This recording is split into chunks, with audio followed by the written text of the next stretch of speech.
गेल्या 11 वर्षापासून आम्ही खासदार सांस्कृतिक महोत्सव करतो आणि त्यामागे मुख्य उद्देश हा आहे की समाजाचं प्रबोधन झालं पाहिजे, शिक्षण झालं पाहिजे आणि समाजावर संस्कार झाला पाहिजे. अनेक कार्यक्रम झाली ज्यामध्ये गजानन महाराजांच्या जीवनावरचं पण नाटक या कार्यक्रमात झालं. अनेक ऐतिहासिक कार्यक्रम झाले आणि गेल्या 3-4 वर्षापासून आम्ही या सांस्कृतिक महोत्सवाच्या निमित्ताने भक्ती महोत्सवाची पण सुरुवात केली आणि या भक्ती महोत्सवामध्ये देखील खूप रिस्पॉन्स मिळाला.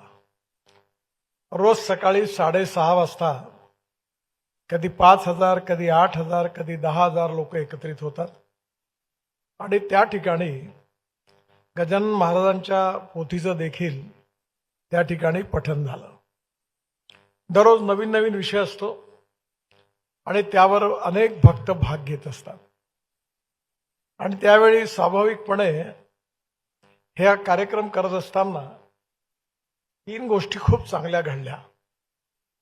आम्ही असं ठरवलं की रामदास स्वामींचे मनाचे श्लोक आणि वंदे मातरम हे 30,000 विद्यार्थ्यांनी एका वेळी एकाच मैदानावर गाण्याचा कार्यक्रम झाला आणि तो Guinness book of world record झाला.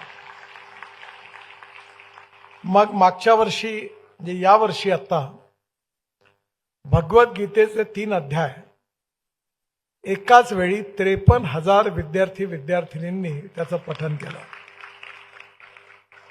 आणि यावर्षी आमचा संकल्प आहे की साधारणतः 1,00,000 मुलांनी संपूर्ण भगवद्गीतेचं पठण करावं असा प्रयत्न आहे. जयप्रकाश गुप्ताजी, अविनाश घोषे हे सगळं सांस्कृतिक महोत्सवाचं काम करतात, उपस्थित आहे त्या ठिकाणी. तसंच ज्येष्ठ नागरिक संघ देखील दत्ता मेघे साहेब आणि मी मिळून आम्ही सुरू केलं. त्याच्याही खूप ऍक्टिव्हिटीज होतात. त्या ठिकाणी अनेक ज्येष्ठ नागरिकांकरता सांस्कृतिक कार्यक्रम होतात, स्पर्धा होतात आणि आम्ही इथे विशेषतः समाजामध्ये ज्येष्ठ नागरिकांकरता शेगाव असेल, आजनगाव असेल किंवा माहूर असेल किंवा अंबोरा असेल, धापेवाडा आदासा असेल, अशा आम्ही इलेक्ट्रिक बसेसमधून ज्येष्ठ नागरिकांचा फुकट प्रवास करतो. सुधाकर कोळेंचं नाव घ्यायला विसरलं आणि त्याचा आतापर्यंत लाखो लोकांनी फायदा घेतला की जेणेकरून समाजामध्ये आपल्या इथले जे ज्येष्ठ नागरिक आहेत त्यांच्या जीवनात आनंद निर्माण व्हावा. राजू मिश्रा आणि डॉक्टर उगेमुगे इथे उपस्थित आहेत. ते सगळे या कार्यक्रमामध्ये खूप मोठं आयोजन करतात. मग भजन स्पर्धा आम्ही घ्यायला सुरुवात केली आणि यावेळी 8,780. बराड पांडे आहे का डॉक्टर इथे? कुठे आहे? हा, तो आहे. यावेळी किती? 13,000 लोकांनी या भजनात महिलांनी भाग घेतला, केवळ महिलांनी.